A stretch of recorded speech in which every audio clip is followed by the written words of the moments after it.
Hello friends, welcome to our channel Argo Education. Today we will study Business Studies of class 11th, chapter number 2, Forms of Business Organization. So friends, business organization के 5 types के forms होते हैं. First है sole proprietorship, joint family, joint Hindu family, partnership, corporative society and joint stock company. सबसे पहले friends मैंने अलग 5 parts में वीडियो को डिवाइड किया हुआ है. फर्स्ट पार्ट में हम सोल प्रोप्राइटरशिप के बारे में पढ़ेंगे. Okay, so sole proprietorship means जिसमें सिंगल ओनर होता है और पूरे बिजनेस को वो सिंगल ही संभालता है, जैसे रिटेल शॉप्स वगैरह हो गए. ओके, सोल प्रोप्राइटरशिप कहीं भी अवेलेबल होती है. ओके, हमारे कॉलोनी में, हमारे लोकलाइज्ड एरिया में हर जगह सोल प्रोप्राइटरशिप ही होते हैं mostly. So friends, sole proprietorship की हम डेफिनेशन देखते हैं. A business organization which is owned, managed and controlled by an individual who is the recipient of all profits and bearer of all risks और losses.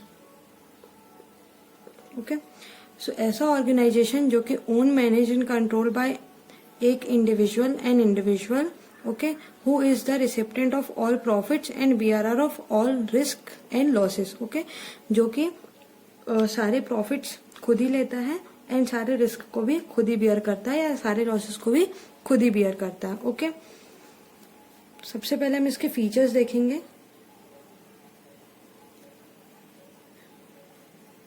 Sole proprietorship.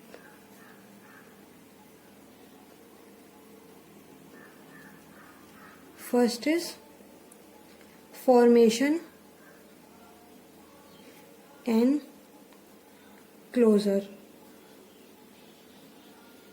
Okay, so friends, ये sole proprietorship है. सो इसमें easily formation भी हो जाता है और हम इजीली इसको क्लोज भी कर सकते हैं. ओके, इसमें ज़्यादा किसी भी रजिस्ट्रेशन वगैरह की फॉर्मेलिटीज नहीं होती हैं एंड हम इसको क्लोज भी कभी भी कर सकते हैं. उसके लिए भी हमें कोई भी फॉर्मेलिटीज फिल नहीं करनी होती है.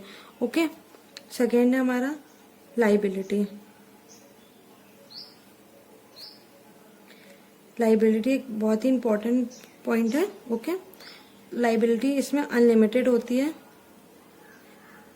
क्योंकि सारी ही चीजें सिंगल ओनर के हाथ में होती है. ओके, सो अगर फॉर एग्जांपल अगर उसको किसी भी चीज में 3 लाख का लॉस हुआ है. ओके, और उसने सिर्फ 1 लाख का प्रॉफिट कमाया था, तो 2 लाख उसको खुद ही बियर करना पड़ेगा. ओके, मतलब उसकी लाइबिलिटी अनलिमिटेड होती है. कितनी भी लाइबिलिटी उसको, सारी की सारी लाइबिलिटीज उसको खुद को ही पे करनी होती है, सिंगल ओनर को. ओके, थर्ड होता है हमारा sole risk bearer and profit recipient.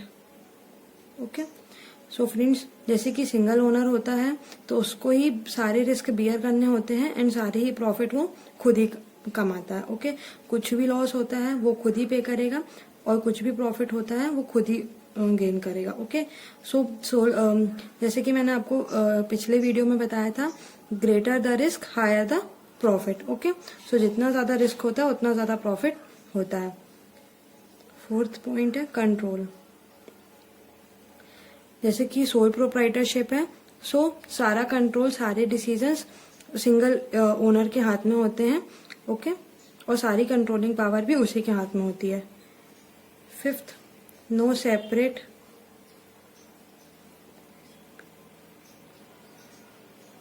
Entity. Okay.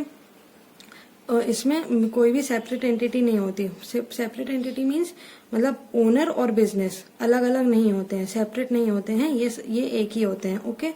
अब मतलब बड़े बड़े बिजनेसेस में क्या होता है कि बहुत सारे लोग मिलके ओनर, बहुत सारे उस बिजनेस के ओनर होते हैं। सो सारे लोग मिलके काम करते हैं, इसलिए उसमें सिंगल सेपरेट एंटिटी होती है।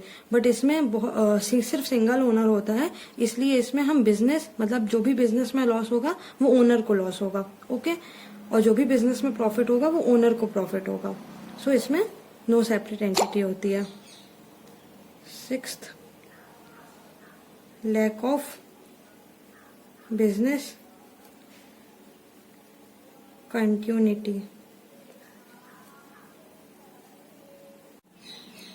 नेक्स्ट है lack of business continuity. Okay.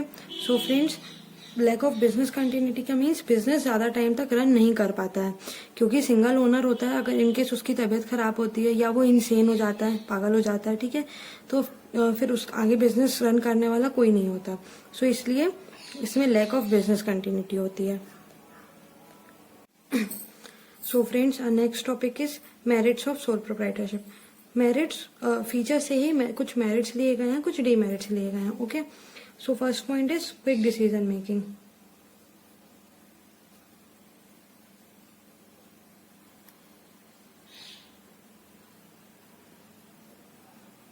Okay.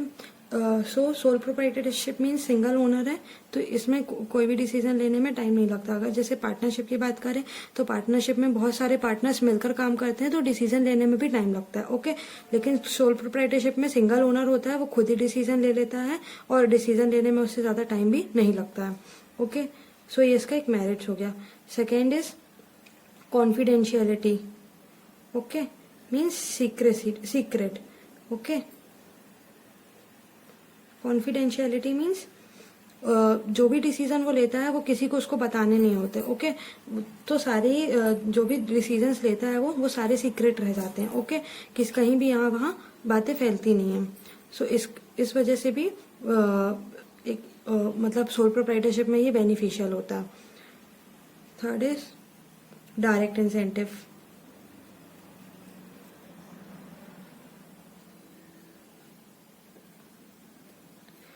So direct incentives means जैसे कि ये सोल प्रोप्राइटरशिप में सिंगल ओनर होता है, तो सारे ही बेनिफिट्स, सारे इंसेंटिव्स वो उसको खुद ही मिलते हैं। ओके। सारे जैसे वो सारा रिस्क बेयर करता है, इसी तरह से सारे प्रॉफिट, सारे इंसेंटिव्स वो खुद ही गेन करता है। ओके। उसको किसी भी इंसेंटिव्स, किसी भी बोनसेस को उसको किसी को पे नहीं करना होता, वो सारे इंसेंटिव्स को खुद ही रखता है। ओके।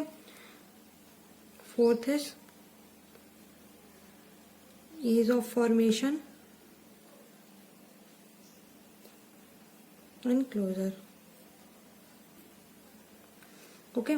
जैसे कि ease of formation and closure हमने यहाँ भी देखा था फीचर्स में, तो ये एक इसका मेरिट है। ओके। कैसे मेरिट है? क्योंकि हम इसको कभी भी फॉर्मेशन कर सकते हैं, इसका कभी भी हम इसको बंद कर सकते हैं। Okay.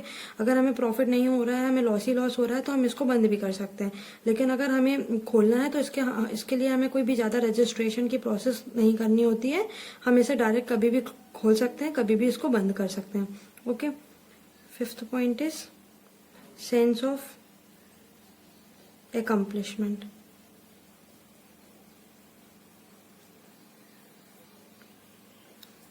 Sense of accomplishment means there is a sense of personal satisfaction. Okay. जो भी प्रॉफिट, जो भी वो चीज अर्न कर सकता है, उसे उसको किसी को भी शेयर नहीं करना होता है, सबसे पहली चीज। तो वो जितना भी अर्न करता है वो उससे सेटिस्फाई होता है। ओके। उसको किसी भी मतलब जैसे अगर वो किसी कहीं जॉब कर रहा होता तो उसे उसके बॉस के सुनना पड़ता, और फिर ऊपर से काम भी करना पड़ता होता, टाइमिंग भी ज्यादा होती। ओके। तो उसमें उसका सेटिस्फेक्शन नहीं होता। But as a sole proprietorship वो खुद ही काम करता है, उसको जब मन करता है वो काम करता है, जब मन नहीं होता वो काम नहीं करता। उसे यहाँ किसी भी चीज की कंडीशंस नहीं होती। ओके। सो इसमें वो सेटिस्फाई होता है। अब हम देखते हैं friends demerits of sole proprietorship.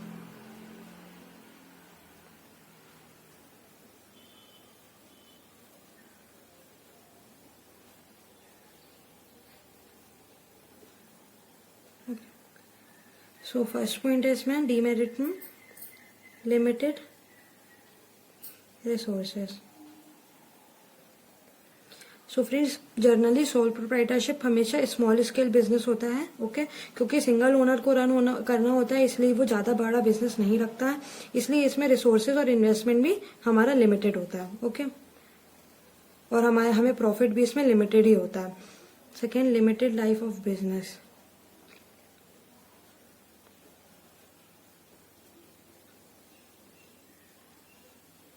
Okay, so sole proprietorship में लिमिटेड लाइफ ऑफ बिजनेस होती है, ओके।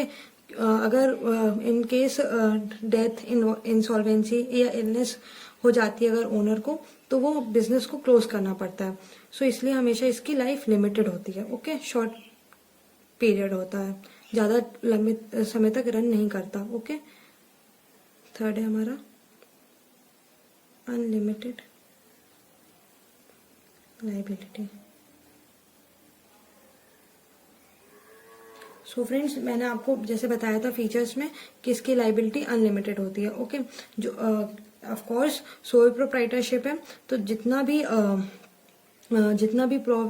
भी रिस्क और जितने भी लॉसेस हैं वो उसको खुद ही बेयर करना होता है, इसलिए इसकी लाइबिलिटी अनलिमिटेड होती है, okay. And fourth last is limited managerial skills. So friends, sole proprietorship है मतलब सिंगल ओनर है, इसलिए इसके स्किल्स भी इसमें सिंगल ही होती है। बहुत सारे लोग काम करते हैं तो सबकी अपनी अपनी स्किल्स मिला के बहुत सारी स्किल्स हो जाती हैं बिजनेस में, ओके, बट इसमें सिंगल ओनर के कारण सिर्फ लिमिटेड स्किल्स ही होती हैं। सो इसका ये एक डीमेरिट है, ओके। सो फ्रेंड्स, इस वीडियो में मैंने आपको सोल प्रोप्राइटरशिप के बारे में पूरा हर एक चीज बताई, meaning, features, merits and demerits. Next video में हम जॉइंट हिंदू फैमिली बिजनेस के बारे में देखेंगे, ओके। सो फ्रेंड्स, अगर आपको मेरा वीडियो पसंद आया हो तो इसे लाइक और शेयर करना ना भूलें। Thank you.